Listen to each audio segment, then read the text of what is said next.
Welcome to math meetings. आज की इस वीडियो में हम पीपीएससी लेक्चरर मैथ 2020 के पेपर्स में से कुछ क्वेश्चंस को सॉल्व करेंगे। क्वेश्चन स्टार्ट करने से पहले अगर आप हमारे चैनल पर नए हैं और आपने अभी तक हमारा चैनल सब्सक्राइब नहीं किया तो प्लीज़ इसे सब्सक्राइब कीजिए, शेयर कीजिए और वीडियो को लाइक कीजिए। पीपीएससी लेक्चरर मैथ 2020 के पेपर का क्वेश्चन नंबर 24 है हमारे पास। Kepler stated the first law of planetary motion in which year. Question आपके पास क्या है कि केपलर्स के 3 लॉज हैं, इंपॉर्टेंट और फेमस लॉज हैं केपलर के प्लैनेटरी मोशन के। जो पहला लॉ है वो उसने कब स्टेट किया, यानी कि किस साल में स्टेट किया।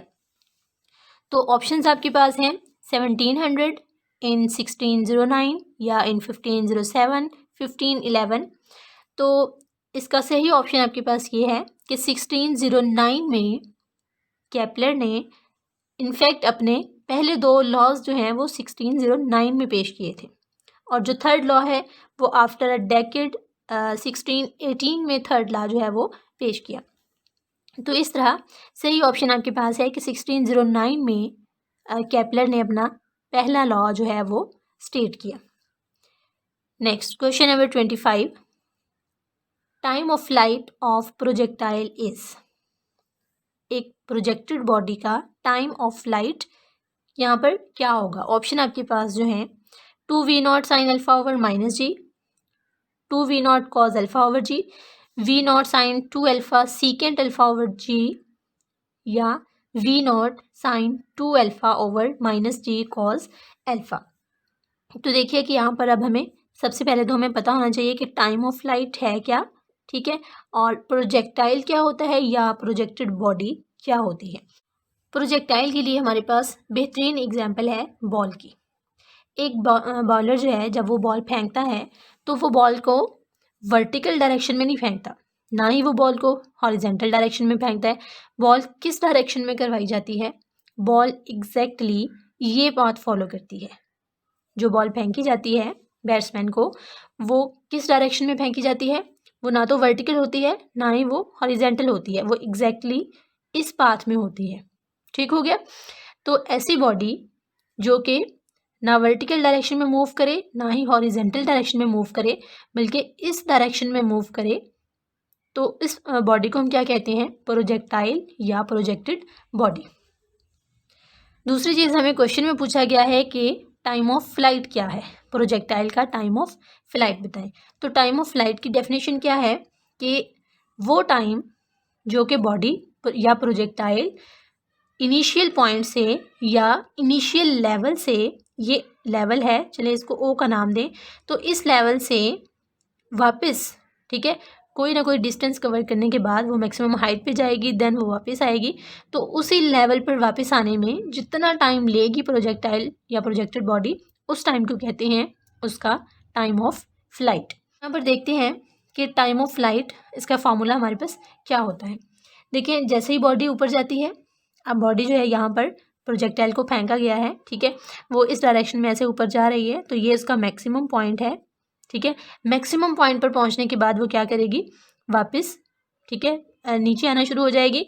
तो अब यहाँ तक जितना डिस्टेंस कवर किया होगा, ठीक है, प्रोजेक्टाइल ने जितना डिस्टेंस कवर किया है, ठीक है, ऊपर जाने में उतना ही डिस्टेंस कवर किया है नीचे आने में।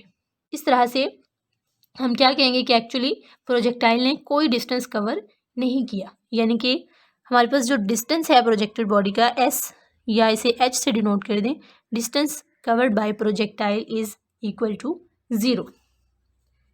अब यहाँ पर ग्रेविटेशनल एक्सेलरेशन जी की वैल्यू क्या होगी, नेगेटिव होगी, ठीक है, माइनस जी, क्योंकि अगेंस्ट ग्रेविटेशनल फोर्स मूव कर रही है ऊपर की तरफ। जब कोई भी प्रोजेक्टाइल मूव करता है तो उसके ग्रेविटेशनल एक्सेलरेशन क्या होता है, हमेशा नेगेटिव होता है।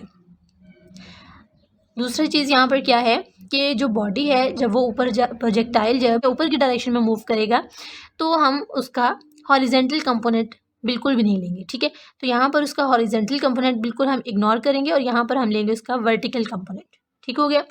इनिशियल वेलोसिटी जो कि VIY है, ठीक है, इनिशियल वेलोसिटी एक तो हम लेंगे इसका वर्टिकल कंपोनेंट लेंगे, क्योंकि हॉरिजेंटल डायरेक्शन में कोई भी डिस्टेंस कवर नहीं हो रहा, ठीक है। जो प्रोजेक्टाइल है वो हॉरिजेंटल डायरेक्शन में मूव नहीं कर रहा, बल्कि वो वर्टिकली ऊपर की तरफ इस तरह से मूव कर रहा है, इस डायरेक्शन में, इसलिए हम यहाँ पर इसका वर्टिकल कंपोनेंट लेंगे।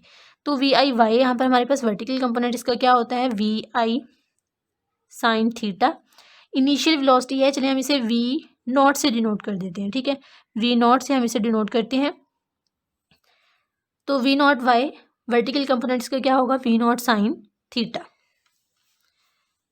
अकॉर्डिंग टू, यहाँ पर अगर हम लगाते हैं second equation of motion, s is equal to v naught y t plus 1/2 a t square. ये हमारे पास है सेकेंड इक्वेशन ऑफ मोशन। इसमें हम वैल्यूज पुट करते हैं, एस इज इक्वल टू 0। तो डिस्टेंस 0 क्यों है, क्योंकि बॉडी जितना ऊपर जाती है उतना ही बॉडी नीचे आ रही है, तो एक्चुअल में बॉडी ने कोई डिस्टेंस कवर नहीं किया, ठीक है। तो distance covered by body projectile क्या होगा, 0। V naught y vertical component of velocity, v not sine, यहाँ पर एंगल हमने अल्फा लिया हुआ है, ठीक है। अल्फा एंगल कौन सा एंगल होता है, जो कि प्रोजेक्टाइल बॉडी जो है वो हॉरिजेंटल एक्सिस के साथ बनाती है या एक्स एक्सिस के साथ बनाती है, तो वो आपके पास है अल्फा, ठीक है, sine alpha. V not sine alpha plus 1/2 acceleration यहाँ पर क्या है, माइनस जी टी स्क्वेयर। तो इसे हम सिंप्लीफाई करते हैं थोड़ा सा। सिंप्लीफाई करने से यहाँ पर आपके पास क्या हो जाएगा, v not sine alpha t, यहाँ पर टी जो है वो टी यहाँ पर आएगा, वी नॉट वाई की value v not sine alpha है, टी प्लस 1/2 ए यहाँ पर क्या है, minus g t square. 1/2 g t square equal to v not sine alpha t, ठीक है। यहाँ पर हमने क्या किया कि जो ये नेगेटिव वाली वैल्यू है, इस नेगेटिव वैल्यू को हम दूसरी साइड पे ले गए, ठीक है। इस नेगेटिव वैल्यू को अगर हम इस साइड पे लेके आएंगे तो ये वैल्यू पॉजिटिव हो जाएगी। अब यहाँ पर एक टी यहाँ से कैंसिल आउट हो जाएगा, ठीक है। अब हमारे पास सिंपल क्या बचा, 1/2 g t equal to v not sine alpha, ठीक हो गया। तो अब हमें टाइम ऑफ फ्लाइट निकालना है। टी यहाँ पर क्या है, टाइम ऑफ फ्लाइट है प्रोजेक्टाइल का। तो टी की वैल्यू यहाँ पर क्या आ जाएगी, 2 मल्टीप्लाई हो जाएगा और जी जो है वो आगे यहाँ पर डिवाइड हो जाएगा, ठीक है। T is equal to 2v not sine alpha over g. ये हमारे पास प्रोजेक्टाइल का टाइम ऑफ फ्लाइट है, ठीक हो गया। अब हमें जो ऑप्शंस गिवन है, अगर हम ऑप्शंस को देखें तो पहला ऑप्शन हमारे पास क्या है, 2v not sine alpha over minus g, जबकि हमने जो फॉर्मूला ड्राइव किया है उस फॉर्मूले में हमारे पास क्या वैल्यू आ रही है, 2v not sine alpha over plus g value हमारे पास आ रही है यहाँ पर, ठीक है। सेकंड ऑप्शन अगर हम देखें तो 2v not cos alpha over g, लेकिन हमारे पास ये ऑप्शन फॉर्मूला जो है वो साइन अल्फा है, तो इसलिए हमारे पास ये वाला ऑप्शन भी नहीं हो सकता, क्योंकि यहाँ पर जी क्या है, नेगेटिव है, और यहाँ पर कॉज अल्फा है साइन अल्फा की बजाय, ठीक हो गया। तो अगर हम थर्ड ऑप्शन देखें, फोर्थ ऑप्शन को अगर आप देखें तो फोर्थ ऑप्शन में आपके पास क्या है, अगेन नेगेटिव साइन है यहाँ पर, जबकि फॉर्मूले में हमारे पास नेगेटिव साइन नहीं है, ठीक है। तो इसलिए हम इस ऑप्शन को भी इग्नोर कर देंगे, ठीक हो गया। अब हमारे पास है ऑप्शन सी। सी ऑप्शन क्या है, v not sine 2 alpha secant alpha over g, ठीक है। अगर हम इसे सिंप्लीफाई करें तो एक्चुअली हमारे पास ये क्या है, v not sine 2 alpha. Sine 2 alpha क्या होता है, 2 sine alpha cos alpha. Sine 2 alpha का यही फॉर्मूला होता है, और सीकेंड अल्फा को हम क्या लिख सकते हैं, 1 ओवर कॉज अल्फा, जो कि डिनोमिनेटर में आ जाएगा जी इंटू कॉज अल्फा, ठीक हो गया।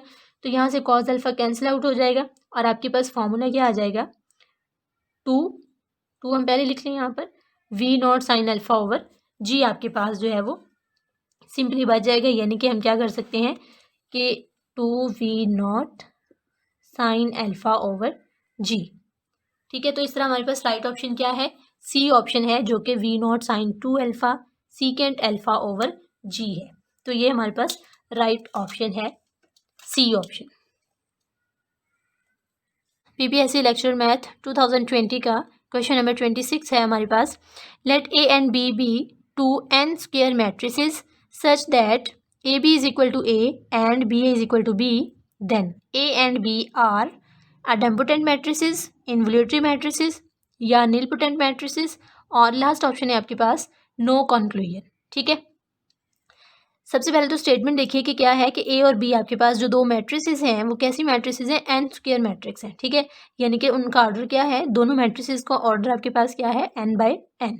ठीक है, ए मैट्रिक्स का ऑर्डर भी एन बाई एन है और बी मैट्रिक्स का ऑर्डर भी क्या है, एन बाई एन मैट्रिक्स है, ऑर्डर है दोनों का। तो और आपको गिवन रिलेशन क्या है, such that A B is equal to A and B is equal to B. अब आपने करना क्या है कि इन दोनों रिलेशंस को यूज़ करके आपने बताना है कि ए और बी आपके पास कौन सी मैट्रिसेस हैं। ठीक है, इनमें से आपके पास जो भी रिलेशन सेटिस्फाई होगा, ठीक है, आइडेम्पोटेंट सेटिस्फाई होगा, इन्वोल्यूटरी या नीलपोटेंट, तो आप वो बता देंगे कि यहाँ पर आपके पास ए और बी कौन सी मैट्रिसेस हैं। तो सबसे पहले आपको पता होना चाहिए कि आइडेम्पोटेंट मैट्रिक्स क्या है, इन्वोल्यूटरी मैट्रिक्स क्या है और नीलपोटेंट मैट्रिक्स कौन सी मैट्रिक्स होती है।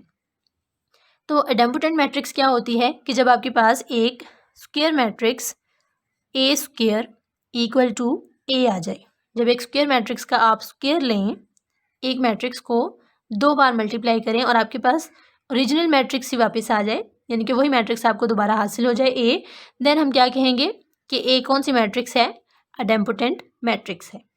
ठीक हो गया। इन्वोल्यूटरी क्या होता है कि अगर आप ए को ए से मल्टीप्लाई करें, यानी कि ए का स्क्वायर लें और आपके पास आइडेंटिटी मैट्रिक्स आए, देन ए क्या कहलाती है, एक इन्वोल्यूटरी मैट्रिक्स कहलाती है। ओके, नेक्स्ट है आपके पास नीलपोटेंट मैट्रिक्स। नीलपोटेंट मैट्रिक्स कौन सी मैट्रिक्स होती है कि अगर आप एक मैट्रिक्स ए को ए के साथ ही मल्टीप्लाई करें के टाइम्स, ठीक है, के टाइम्स मल्टीप्लाई करें तो और आपके पास मैट्रिक्स कौन सी आए, नल मैट्रिक्स आए, तब ए क्या कहलाएगा, ए नीलपोटेंट मैट्रिक्स कहलाएगी। ठीक है, अब के यहाँ पर क्या है, एक पॉजिटिव इंटीजर है। ठीक है, के एक पॉजिटिव इंटीजर है, यानी कि आपने ए को कितनी दफ़ा मल्टीप्लाई करना है, अगर हम ए को 2 दफ़ा मल्टीप्लाई करेंगे तो ए स्क्वायर इक्वल टू, अगर नल मैट्रिक्स हमारे पास आता है देन ए क्या होगा, नीलपोटेंट मैट्रिक्स होगी ए, किस नीलपोटेंसी इंडेक्स, जो यहाँ पर हमारे पास पॉजिटिव इंटीजर होगा वो इसका नीलपोटेंसी इंडेक्स कहलाता है। ठीक है, फॉर एग्जाम्पल हम ए को मल्टीप्लाई करते हैं 3 टाइम्स और हमारे पास जो मैट्रिक्स आती है वो क्या है, नल मैट्रिक्स है, तो हम ए को क्या कहेंगे, नीलपोटेंट मैट्रिक्स कहेंगे और 3 क्या कहलाएगा, ए का नीलपोटेंसी इंडेक्स। ओके, तो ये हमारे पास डेफिनेशन होगी आइडेम्पोटेंट की, इन्वोल्यूटरी की और नीलपोटेंट मैट्रिक्स की। अब हम देखते हैं कि हमें गिवन रिलेशन क्या है, A B is equal to A. ठीक है, हम देखते हैं कि कौन सा यहाँ पर जो है वो सेटिस्फाई होता है, आइडेम्पोटेंट सेटिस्फाई होता है, इन्वोल्यूटरी या नीलपोटेंट, देन हम कंक्लूजन जो है वो देखेंगे कि क्या है। A B is equal to A, तो देखिए ए बी, ए किसके बराबर है, ए बी के, जो कि गिवन है आपको। ठीक है, गिवन है कि ए किसके बराबर है, ए बी के बराबर है, तो हम यहाँ पर क्या लिख सकते हैं, ए इंटू बी की वैल्यू हम यहाँ पर लिख सकते हैं, जो कि गिवन है आपको, बी की वैल्यू क्या है, ए बी की वैल्यू है बी ए यहाँ पर आ जाएगा। अब देखिए, हम जानते हैं कि मैट्रिसेस में एसोसिएटिव लॉ जो है वो होल्ड करता है। ठीक है, तो हम इसको इस तरह से लिख सकते हैं, A B into A. Okay, तो A B into A B आपके पास क्या है, ए बी अगेन ए है। ठीक है, तो यहाँ पर आपके पास क्या आ जाएगा, A into A which is equal to A square. तो ए आपके पास किसके बराबर आ गया है, ए स्क्वायर के। इसका मतलब क्या है कि ए मैट्रिक्स कौन सी मैट्रिक्स है, ए एक आइडेम्पोटेंट मैट्रिक्स है। ठीक हो गया, अभी ये हमने सिर्फ ए के लिए फाइंड किया, देन अब हम क्या करते हैं कि बी के लिए भी फाइंड आउट करते हैं कि बी जो है वो आइडेम्पोटेंट मैट्रिक्स है या नहीं है। ठीक है, अगर ए आइडेम्पोटेंट मैट्रिक्स आ गई है तो लाजमी तौर पर बी भी आइडेम्पोटेंट मैट्रिक्स आएगी। ठीक है, क्योंकि दोनों के लिए एक ही रिजल्ट होगा, A and B are idempotent matrix होंगी या इन्वोल्यूटरी होंगी या नीलपोटेंट होंगी। ठीक है, तो बी के लिए हम क्या है कि बी आपके पास इक्वल है बी ए के। ओके, बी ए की वैल्यू क्या है, ए बी, वो हमने यहाँ पर वैल्यू पुट कर दी है यहाँ पे, जो कि गिवन है। अगेन क्या है कि मैट्रिसेस में एसोसिएटिव लॉ होल्ड करता है, तो बी ए इंटू बी ए किसके बराबर है, बी के बराबर है, तो यहाँ पर आपके पास क्या आ जाएगा, B into B which is equal to B square. ठीक हो गया। यहाँ पर लिख देते हैं कि आपके पास क्या आ जाएगा, बी इंटू बी का स्क्वायर, यानी कि जो बी है वो भी एक आइडेम्पोटेंट मैट्रिक्स है। ठीक हो गया। तो इस तरह आपके पास करेक्ट ऑप्शन क्या हो जाएगा, तो यहाँ से आपने दोनों से चेक कर लिया, A B is equal to A को जब हमने लिया तब भी हमारे पास ए क्या आया, ए स्क्वायर आया। जब हमने B A equal to B को लिया तो भी हमारे पास क्या आया, बी स्क्वायर आया। इसका क्या मतलब है कि ए और बी जो है वो आइडेम्पोटेंट मैट्रिसेस हैं। तो करेक्ट ऑप्शन आपके पास क्या हो जाएगा, फर्स्ट ऑप्शन करेक्ट हो जाएगा कि ए और बी आइडेम्पोटेंट मैट्रिसेस हैं। Okay. Next PPSC lecture math 2020 का क्वेश्चन नंबर 35 है हमारे पास। क्वेश्चन की स्टेटमेंट क्या है, the locus of centres of curvature of A curve is called its evolute. ठीक है, कि कर्व के जो सेंटर्स ऑफ कर्वेचर का लोकस है वो क्या कहलाता है, उसका एवोल्यूट कहलाता है। ठीक है, उस लोकस को हम क्या कहते हैं, सेंटर्स ऑफ कर्वेचर के लोकस को हम कहते हैं evolute. And curve is called, ठीक है, जो कर्व है, जिस कर्व के सेंटर ऑफ कर्वेचर का लोकस हमने लिया है उस लोकस को हम कहते हैं एवोल्यूट। उस कर्व को क्या कहते हैं, curve is said to be, options आपको गिवन है, evolute of its involute, involute of its evolute, both A and B, या नन ऑफ दीज। तो ये आपको ऑप्शंस गिवन है। अब देखिए एवोल्यूट की डेफिनेशन भी यहाँ पर स्टेटमेंट में ही आपको दे दी है कि जो लोकस है सेंटर्स ऑफ कर्वेचर का किसी कर्व के, उसे हम कहते हैं एवोल्यूट। ठीक है, अब आपको ये बताना है कि जो कर्व है, ठीक है, जिसका एवोल्यूट हमने लिया है, उस कर्व को क्या कहते हैं। तो एवोल्यूट तो नहीं कहेंगे उस कर्व को, ठीक है, क्योंकि एवोल्यूट क्या है, एवोल्यूट तो कर्वेचर, जो सेंटर ऑफ कर्वेचर है उसका लोकस है, तो इसलिए आपके पास फर्स्ट ऑप्शन यहाँ पर नहीं होगा। ठीक है, सेकंड ऑप्शन। अब थर्ड ऑप्शन देखिए कि both A and B, evolute भी कहेंगे और इन्वोल्यूट भी कहेंगे, तो ये भी पॉसिबल नहीं है। ठीक है, या तो हम एवोल्यूट कहेंगे या उसे इन्वोल्यूट कहेंगे।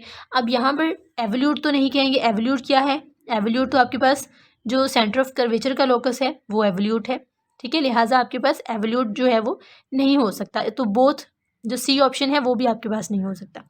तो करेक्ट आपके पास आंसर क्या है कि जो कर्व होती है, ठीक है, जिस कर्व के सेंटर ऑफ कर्वेचर का लोकस हमने लिया है उसे हम एवोल्यूट कहते हैं, उस कर्व को कहते हैं इन्वोल्यूट। ठीक है, उस कर्व को क्या कहते हैं, इन्वोल्यूट ऑफ इट्स एवोल्यूट। तो आपके पास करेक्ट ऑप्शन क्या हो जाएगा, इन्वोल्यूट ऑफ इट्स एवोल्यूट, यानी कि बी ऑप्शन जो है वो आपके पास करेक्ट ऑप्शन है। नेक्स्ट पीपीएससी लेक्चर मैथ 2020 का क्वेश्चन नंबर 40 है हमारे पास। द सीक्वेंस आपको ये गिवन है, 2n iota one plus iota minus 9 minus 12 iota into n plus 2 divided by 3n plus 1 plus 7 iota. ये सीक्वेंस कन्वर्जेस टू किस point को कन्वर्ज करती है, यानी कि आपने इसकी लिमिट बतानी है। ठीक है, तो ऑप्शन आपको गिवन है 3 plus 6 iota, -3 minus 6 iota, -3 plus 6 iota, या 3 माइनस 6 आयोटा। ये आपको ऑप्शंस गिवन है। अब देखिए कि सीक्वेंस जो है वो कन्वर्ज कब करती है, कोई भी सीक्वेंस तब कन्वर्ज करती है जब उसकी limit as n approaches to infinity हम लें, तो वो लिमिट किसको, तो जो इन्फिनिटी है ये किसको अप्रोच करे, किसी डेफिनेट नंबर को। ठीक है, उस डेफिनेट नंबर को हम क्या कहते हैं, उस सीक्वेंस की लिमिट कहते हैं, L, या उस सीक्वेंस की लिमिट।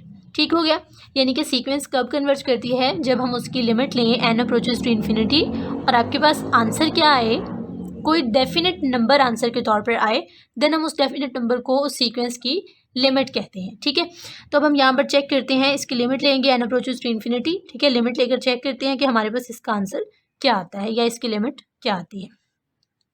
तो limit n approaches to infinity, sequence आपके पास है 2n iota over n plus iota,